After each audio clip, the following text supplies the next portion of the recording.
Welcome to episode 7 of the My Inner Struggle podcast. I'm Laura. Hi, I'm Julie. We are happy to have you here with us, and hopefully you have watched our previous podcasts on YouTube at myinnerstruggle.com. Is that right? myinnerstruggle.com? No. That's the blog. That's the blog. But that's good. Go there too. Yes. Or you've read the blog, Yes. myinnerstruggle.com. And also you are following us on Facebook. We post a lot of really, when I say we, of course, I mean Laura, post a lot of great reels and mantras and daily affirmations and a lot of good stuff. So hopefully you are a follower on our Facebook page. I appreciate you sharing this journey with us. And it's kind of cool because Julie and I have been friends for a long time, and doing this journey together. We're both in 2 different places, obviously, but it's been really a fun time. And this morning I went to a networking event, actually, and a little bit about that. It was kind of cool because people now will mention that they've watched the podcast and how they like watching the 2 of us together because we're silly and stupid together, and it's a good time. But yeah, so this has been fun doing this with you. Except for you were supposed to let me say, hey, Laura, how was your morning? And then you were going to tell me all about it. I know, but she never follows her own directions, ever. She's like, oh, this is what we're going to do. And then, no, it doesn't work out like that. I'm a rule breaker.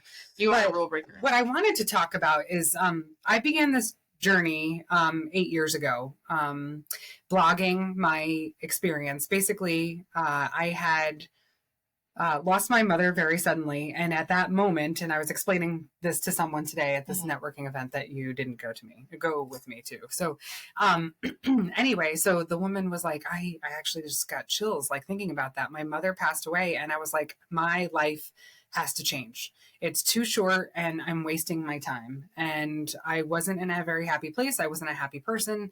And I didn't know where to start, but I knew that something had to change. And it really kind of hit me really hard.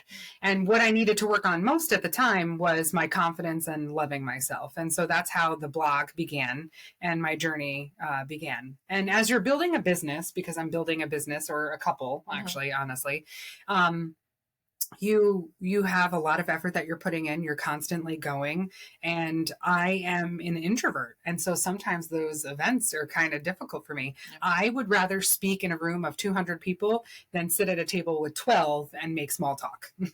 So I find that much more difficult, which you might be the opposite. I'm not sure. You find, yeah. So one-on-one, I'm good. In a small group of familiar people, I'm good.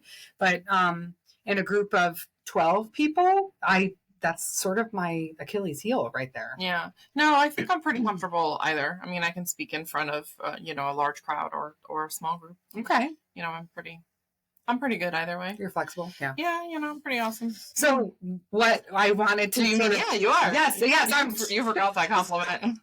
Totally wasn't. I wasn't listening to communicate with you. No. And I was listening because I was worried about my next part. Yeah. So anyway, this morning as I'm driving to the venue for this networking event that usually hosts between 200 and 250 people or so. I don't generally worry about the people that I don't know. It's the people that I do know. And maybe haven't connected with in a while or whatever, because it's like, oh, that awkward, hey, how are you? Whatever. Anyway, so my point is that we attract what we are giving out, our vibe, right? So today, my mantra for myself was I exude confidence, and I decided to just step into it today. And it's been something that I had to cultivate. I didn't have that as a kid or a young adult or a young woman or a mom for a really long time. And so that's something that I have to constantly work at. And in our podcast thus far, we've talked about manifesting things. We've talked about redirecting our thoughts. We've talked about communication. We've talked about our love languages. We've talked about what else? There's been inner strength. Yeah. And accessing that and your drive and overall, all of those things tie together and makes us who we are. And so today, as I'm driving to this networking event, you're deciding, is my desire bigger than my fear? Do I really want to build these businesses? I have to get over that bullshit. Step into your confidence pants, put them on and wear them all day. Shut up. Because sometimes they don't even have to be black. They don't have to be black. But sometimes, you need that. And it was kind of funny because we've joked before, especially in the first couple episodes, I said, I ask you for your opinion and you're like, yeah, not enough lip gloss. So this morning, sometimes, especially when I'm going to these events, I'll shoot Julie a couple pictures of outfits or whatever. And I sent her the one, which I'm wearing most of it today, actually, but I swapped out a few things. But she texted me back and she's like, to be honest, what did you say? I don't love it. I love it. So that was a good time. So anyway, I decided to wear it today, to really wear the outfit I didn't love. Yikes. No. Let's not do that. If Julie says I don't love it, that means don't wear it. But I decided to really wear my confidence today. And wouldn't you know, I had so many great conversations that come from that and building both businesses, whether it's, a podcast viewer or a small business that needs help. I seem to be exuding this amazing energy today. And I love it. And I just want to keep riding that train. And sometimes when you have to work at these things, like you need to keep on it.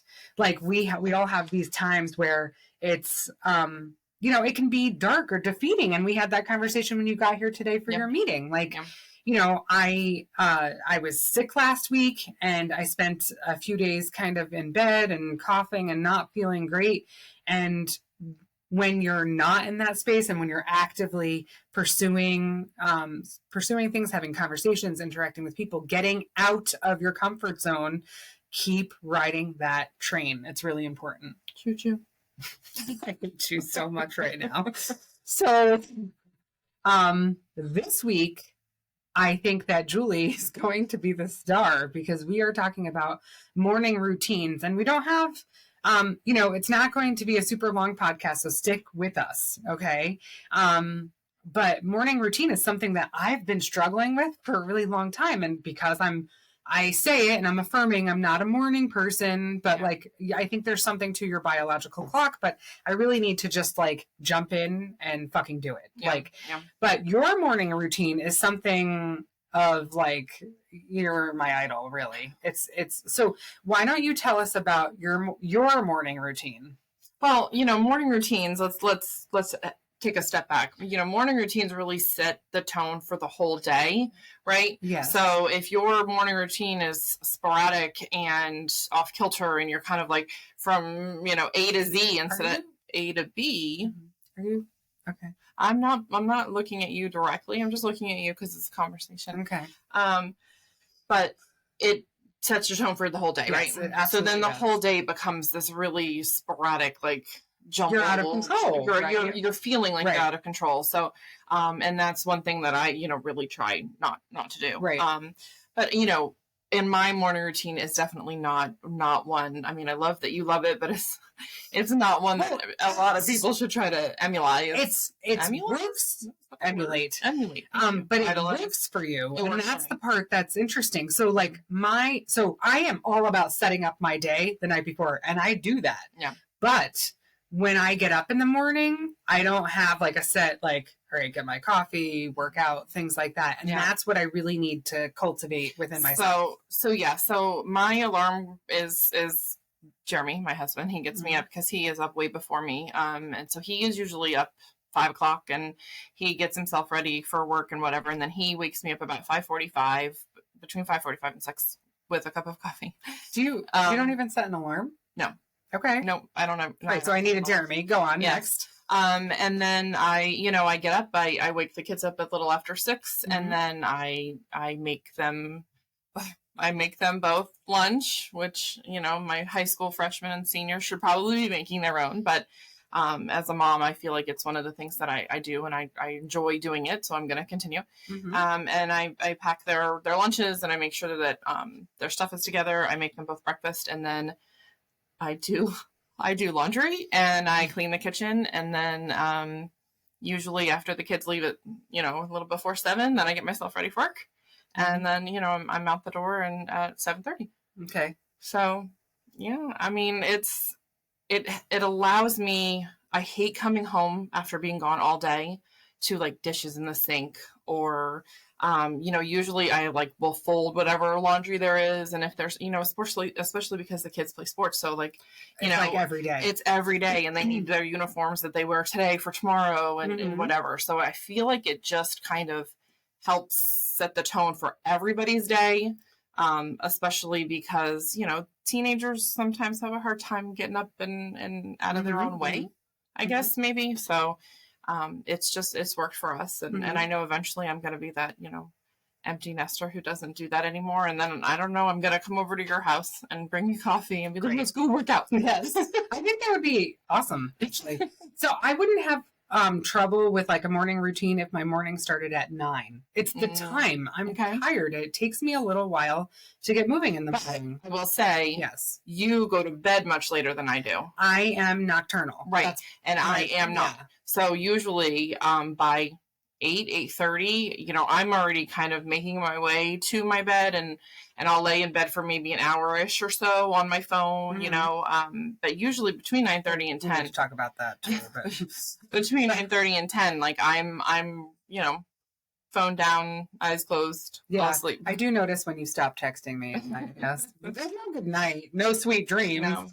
Don't rely on other people. It's so funny because everybody in my family, it's one of the things that, like, when you're done, you're done. And so that's a big Julie thing. It's like, when I'm done talking, even if I'm on the phone and I'm done talking to somebody, I'm like, okay, bye, I'll hang up. I won't even let them. And my niece Alexis is always like, okay, Aunt Julie, when you're done, you're done. Because she's like, you don't even say bye. And I was like, oh, in my head, I do. My head, I'm like, that's interesting. I know. I always kind of looked at those people like, that's kind of shitty. Like, no, in my head, it's probably because I'm a sensitive person too. Yeah. But when you're done, you're done. All right. So my routine does not look anything like yours, but it was interesting because you invited me over Friday night. After the earthquake. And I, for lack of anything better to say, was pretty shaken up. I was home by myself. I see what you did there, though. I know, right?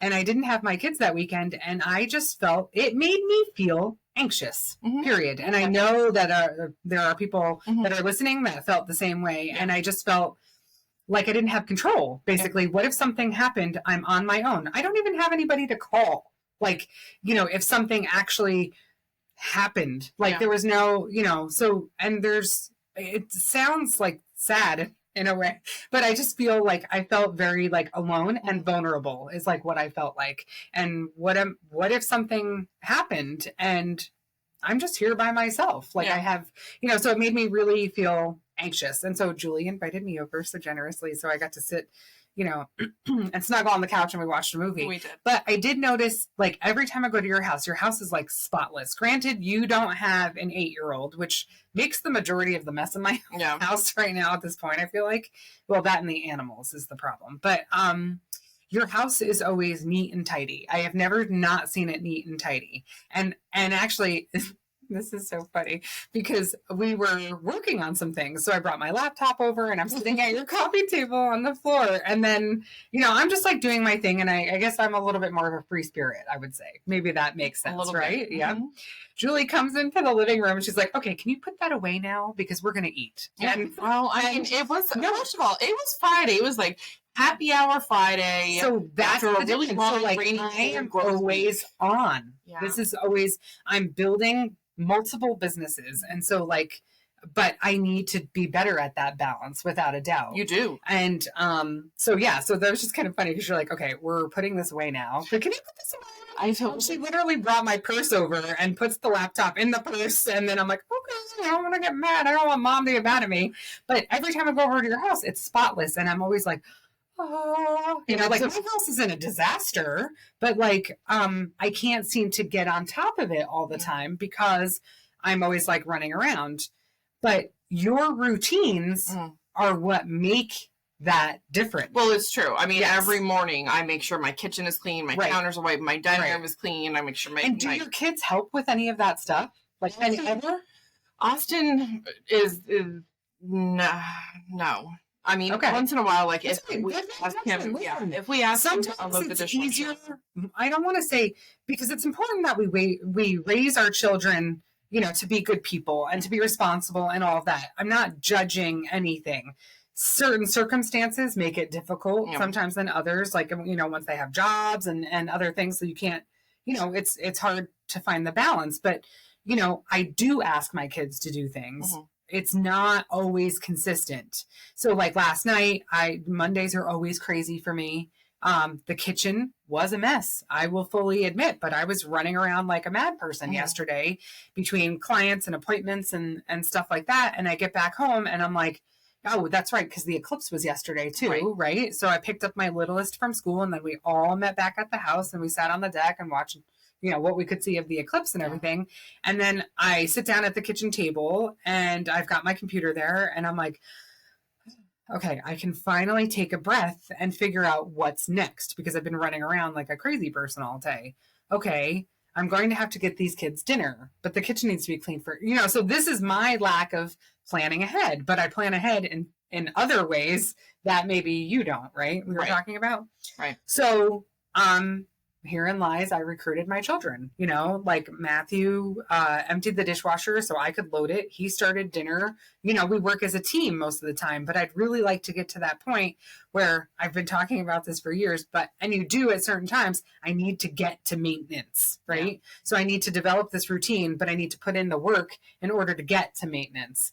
And there are several things, craziness in my house that I literally asked Julie to come over and like help me organize my kitchen because it feels like chaos right now. Yeah. And I need to figure out how I can work the most efficiently to be able to get to where you are, right? Yeah. Cleaning out. So ever since I've been divorced, I've been basically acting as if I've been moving. I've been cleaning out stuff, getting rid of stuff.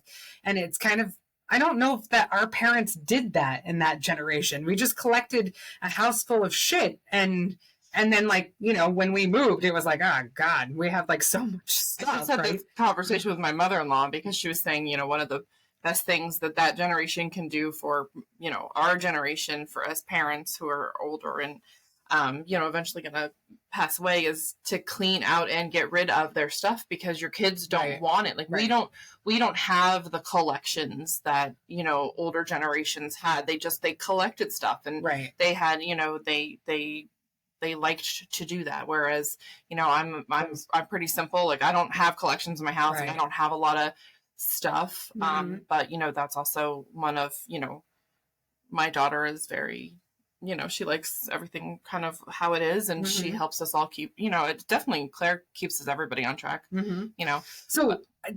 So getting back to the morning routine, right? So like, if in my instance, if my kitchen was better organized, if you talked about shoes before, right? So today it's like almost 80 degrees and the other day it was like 40. Yeah. So like, again, I was looking for shoes and I'm like, the bottom of my closet is this massive pile of shoes and I'm trying to, pick out two of the same, pretty simple task, right? But sometimes it's challenging. So, that morning routine is always like, like every morning I'm like, I really need to go through my clothes.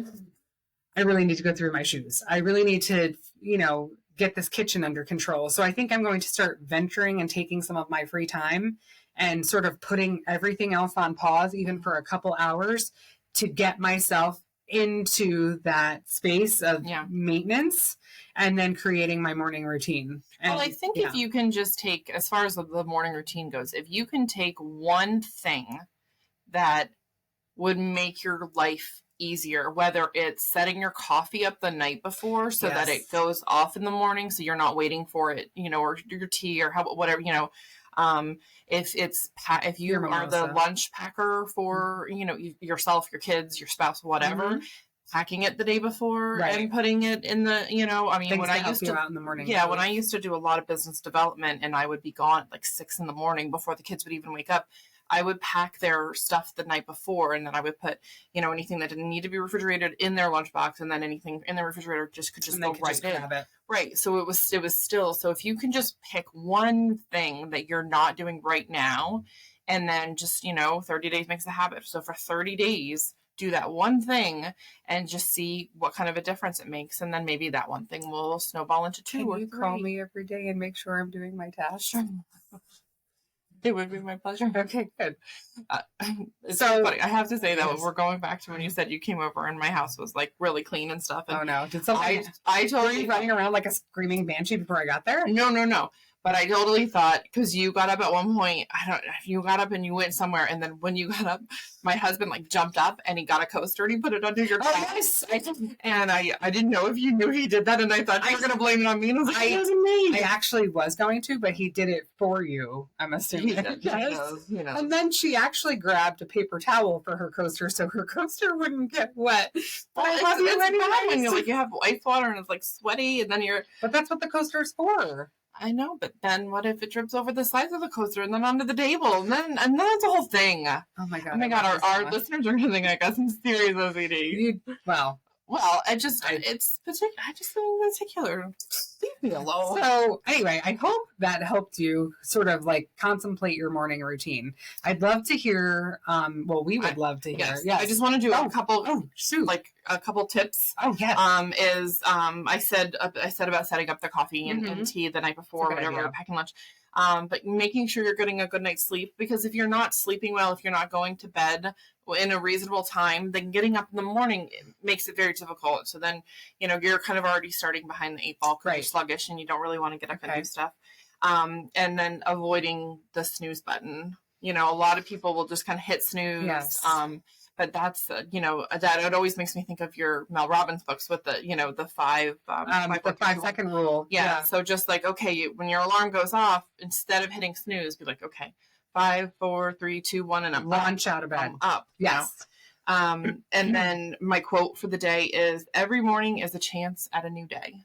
So, and I feel that, because no matter how crappy your day, the day before was, each morning, you woke up, you get to do something. So make sure that it's something that, you love.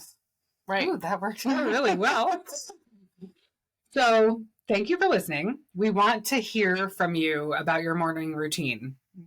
What's good? What's bad? What do you want to change? What can you recommend if you have any tips yourself? Check us out on Facebook. Join the community that's growing by the day. Shoot me a message about your routine. I want to hear about it. If you are watching this podcast, hopefully you're already subscribing on YouTube or Spotify. And if you're not, please hit the subscribe button. Anything else that I need to put out there? For next week, it's going to be a surprise, right? Yes. We're gonna surprise you guys next week with our topic, and but of course it'll be in line with how amazing we are. Yes, of course. Yeah. Other than that, I don't think we have anything. Right? No, have a great week. So. If you are somewhere in the Northeast, please get out and enjoy the one day of really nice spring weather today. Before the rain starts again. All right, we will see you next week. Bye.